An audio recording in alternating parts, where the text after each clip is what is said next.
Look, let me guess. It's a random Tuesday night. You're tired. You open your banking app just to check something real quick, and you see it. A charge for $14.99. And you're like, wait, what is that? Then you scroll. $9.99, $6.49, $12.99, $4.99, $19.99. And at first, it doesn't even feel real because none of them are huge. None of them scream financial emergency. But then you realize something that makes your stomach drop a little. You don't even remember signing up for half of these. And what's worse, you're not even using most of them. You're paying for stuff you forgot existed, like it's a monthly donation to companies you don't care about. And if you've ever looked at your money and thought, bro, why do I feel broke when I'm literally working all the time? This video is for you, because today I'm breaking down 7 invisible subscriptions that are draining up to $1,200 a year from the average person. And the scary part is, most people never notice them because they're designed to feel too small to matter. But they matter a lot. My name is Max, and I spend way too much time thinking about why people feel broke even when they make decent money. If you're someone who tries to save, but somehow your bank account still gets eaten alive every month, make sure to hit the subscribe button and give this video a thumbs up if this helps you out. All right, here's the thing. Most people think their money problem is one big thing, like rent, or student loans, or car payments. And yes, those are huge. But what's quietly wrecking people is the death by 1,000 tiny cuts. The "it's only $10 spending, the automatic charges, the invisible subscriptions, and I'm going to show you exactly where they hide, how much they cost, why you keep them even when you don't want to, and how to delete them without feeling deprived. Because the goal isn't to become some miserable monk who never spends money. The goal is to stop paying for stuff that isn't improving your life. Why this is a bigger problem than people think. Look, I'm going to challenge a common assumption right now. A lot of people think subscriptions are cheaper than buying things, and sometimes that's true. But subscriptions have a psychological trick built into them. Once a payment becomes automatic, your brain stops treating it like spending. It stops hurting. And when spending doesn't hurt, it grows. This is where it gets really interesting. A study from C+R Research found that people consistently underestimate how much they spend on subscriptions each month. They estimated about $86 per month, but their actual spending was closer to $219 per month. That's not a small mistake. That's $133 a month of ghost money. Multiply that by 12, and you get $1,596 per year. That's a vacation. That's a Roth IRA max for some people. That's your emergency fund starting line. And that's why this matters. So, let's go through the 7 invisible subscriptions draining your money right now. And I'm not just going to say cancel Netflix like every lazy finance video. These are the sneaky ones. All right, obviously we all know about Netflix, Hulu, Disney+, whatever. But here's what most people don't realize. The real cost isn't one streaming service. It's the stack. It's when you're paying for Netflix, $15.99, Hulu, $17.99, Disney+, $13.99, Max, $16.99, Prime Video, technically part of Prime, but still, YouTube Premium, $13.99, Apple TV Plus, $9.99, Paramount Plus, $11.99. And you're like, yeah, but I use them. Do you? Or do you use 2 and rotate the rest out of habit? Let's do the math. Even just 4 services averaging $15 each is 4 times 15 equals $60 a month. $60 times 12 equals $720 per year. And that's not even crazy. That's normal now. Now, you might be thinking, Max, streaming is my entertainment. It's cheaper than going out. True. But you don't need 8 streaming platforms at the same time. That's like paying for 8 gyms because you might want a treadmill on Tuesday. Streaming subscriptions are built on just-in-case anxiety. You keep them because you don't want to feel like you're missing out when a new show drops, but you're paying monthly for a problem that happens maybe once every few months. Pick 2 streaming services to keep permanently, then rotate the rest like this. Month 1, Netflix plus Hulu. Month 2, Netflix plus Max. Month 3, Netflix plus Disney Plus. Cancel the others. You can reactivate anytime. This one change alone can save $30 to $80 per month. This one is brutal because these charges are small, random, and easy to miss. I'm talking about apps like photo editing apps, face tuning apps, AI apps, fitness apps, meditation apps, language apps, habit trackers, resume builders, scanner apps. And they hit you with charges like $3.99 a week, $9.99 a month, $39.99 a year. And you're like, that's not bad. Look, $3.99 a week is a scam in disguise because that's $3.99 times 52 is $207.48 a year for one app you use twice. This is where it gets really interesting. Apple and Google both make it insanely easy to subscribe, but just annoying enough to cancel that most people don't bother. This is called friction. Companies remove friction from buying and add friction to quitting. And your brain goes, I'll cancel later. But later becomes never. Go to your phone right now. iPhone, Settings, Apple ID, Subscriptions. Android, Google Play, Payments and Subscriptions, Subscriptions. Cancel anything you haven't used in the last 30 days. If you're scared you'll need it again, fine. Cancel it anyway. You can always resubscribe. This is the one that makes me slightly angry, because it's not even a service, it's just punishment. Common ones include monthly maintenance fees, $10 to $15, out-of-network ATM fees, $3 to $6, overdraft fees, $35, minimum balance fees, paper statement fees, instant transfer fees. And people accept these like taxes. Look, if you're paying $12 a month in maintenance fees, 12 times 12 equals $144 per year. If you get hit with 2 overdrafts in a year, 35 times 2 equals $70. That's already $214 and you got nothing for it. People assume bank fees are normal. They're not. They're just common. And banks rely on the fact that switching feels annoying. Call your bank and ask, can you waive this monthly fee permanently? You'd be shocked how often they say yes. Or switch to a no-fee online bank or credit union. And if overdrafts are your problem, turn on low balance alerts and opt out of overdraft coverage, because coverage is just a $35 fee with a fancy name. Okay, I'm not here to shame anybody, but I am here to expose the math.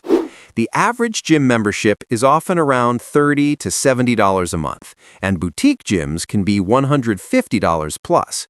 But the real problem isn't the gym, it's paying for the identity of someone who goes. Here's what most people don't realize. The gym membership is not a fitness decision, it's a guilt management subscription. You keep paying because canceling feels like admitting defeat. And you're like, I'll start again next week. And then next week becomes next month.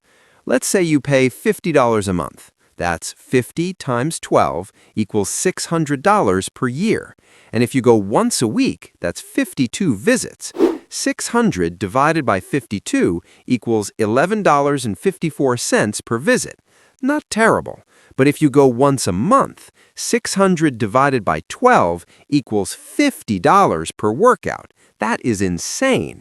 If you're not going at least twice a week, cancel it today. Replace it with walking, free, YouTube workouts, free, adjustable dumbbells, one-time cost, a cheaper gym, Planet Fitness style. Fitness matters, but wasting money doesn't make you healthier. This one is sneaky because it doesn't feel like a subscription, but it acts like one. Afterpay, Klarna, Affirm. It's like 4 payments of $19.99, and you're like, oh, that's nothing. But then you do it again and again, and now you have 8 little payments hitting your account at random times. This is where it gets really interesting. BNPL makes spending feel smaller by breaking it into pieces, but your bank account doesn't experience it as pieces. It experiences it as chaos. Let's say you have $22 every 2 weeks, $18 every 2 weeks, $35 monthly, $12 weekly. You don't feel broke because you spent $400. You feel broke because your money keeps disappearing. Make a list of all BNPL plans. Then do this. Pick the smallest one and pay it off early. Then roll that money into the next, like a debt snowball, but for payment plans. And stop starting new ones until you're back to zero. Okay, Amazon Prime. Most people have it, and the reason it's invisible is because you don't think of it as a subscription. You think of it as normal life. Prime is around $139 a year in the US. That's already real money. But Prime doesn't just cost $139.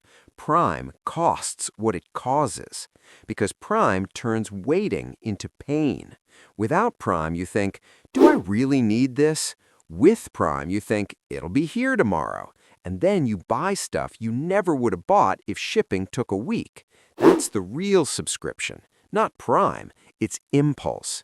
If you order less than 2 times per month, cancel Prime for 30 days as a test. If you miss it, you can come back. But most people don't miss it. They miss the habit. This is the big one. This one is the subscription that doesn't show up as a subscription. It shows up as Starbucks, DoorDash, Uber Eats, Lunch Out, snacks, just this once meals. And look, I'm not anti-coffee. I'm anti-paying luxury prices for convenience by default. Let's do some math. If you buy Lunch Out 3 times per week at $14, 3 times 14 equals $42 a week. 42 times 52 is $2,184 a year. That alone is bigger than every streaming service combined. And the crazy part? Most people don't even enjoy it that much. It's just routine. Convenience spending spikes when you're stressed, tired, and busy. It's not hunger, it's decision fatigue. Cooking feels like work, so you outsource the decision. You don't need to meal prep like a fitness influencer. Just do this. Pick 2 emergency meals you can always make at home in 10 minutes. Examples: eggs plus toast plus fruit, rice plus frozen chicken plus frozen veggies, pasta plus sauce plus ground turkey, rotisserie chicken plus salad kit. Then set a rule. I can eat out, but not when I'm tired and impulsive. That rule alone changes everything. Now let's connect the dots. Why do these subscriptions hurt more than you think? Because they don't just take money, they take options. They reduce your flexibility. They make you feel trapped. Here's what most people don't realize. Your financial life isn't ruined by one huge mistake. It's ruined by 100 small defaults. And subscriptions are defaults. They're money you spend without choosing.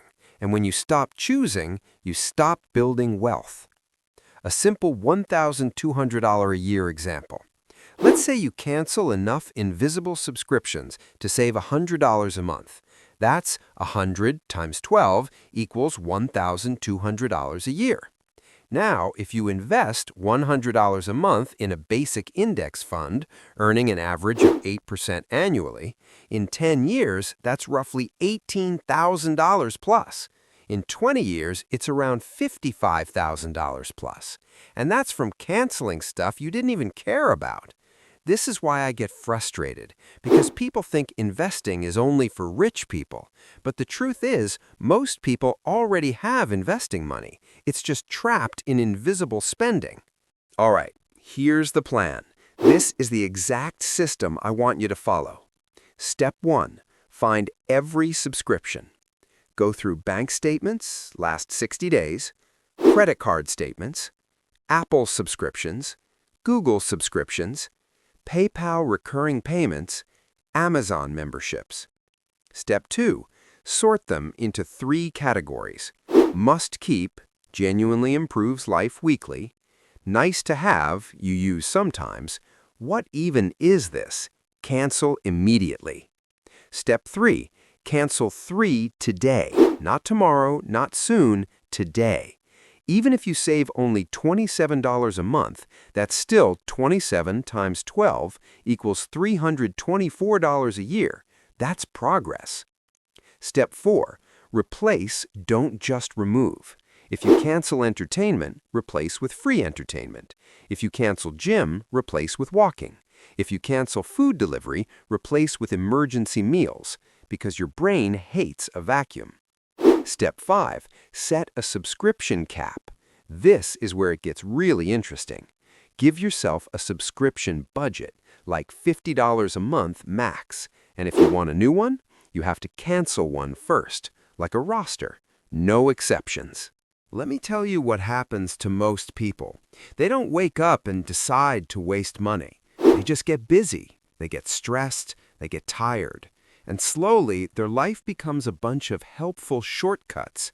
Streaming to relax, delivery to avoid cooking, apps to feel productive, gym membership to feel like they're trying. And the money disappears quietly. Then, one day, they look up and go, "Why do I have no savings?" And it feels like the system is rigged. But the truth is, it's not rigged. It's automated. And automation can work for you or against you. Right now, it's working against you, but you can flip it. The most important takeaway. Here's what most people don't realize. Cutting subscriptions isn't about being cheap. It's about being in control. Because when you control your spending, you control your future. You stop feeling anxious every time your card gets declined. You stop praying nothing breaks. You stop living paycheck to paycheck, even on a decent income. And you start building something real, even if it's slow at first. Especially if it's slow at first, because saving your first $1,000 isn't about the number. It's about proving to yourself, I'm the kind of person who keeps money. And once you become that person, everything changes. So here's your challenge. In the next 24 hours, I want you to cancel at least 3 invisible subscriptions. Just 3. Then I want you to take whatever you saved and do one of these. Put it into a high-yield savings account, pay down a credit card, invest it automatically, or build your emergency fund. Because that money is your freedom. It's not just $9.99. It's not just $14.99. It's the difference between being stuck and being stable. And look, I know this stuff can feel overwhelming, but you don't need to fix your whole life today. You just need to stop bleeding money in places you don't even care about. If this helped you, hit the subscribe button, hit the like button, and comment below which invisible subscription surprised you the most. And if you want, I'll make a follow-up video showing how to do a full subscription audit step by step and how to redirect that money into building your first $10,000. All right, that's it. I'll see you in the next one.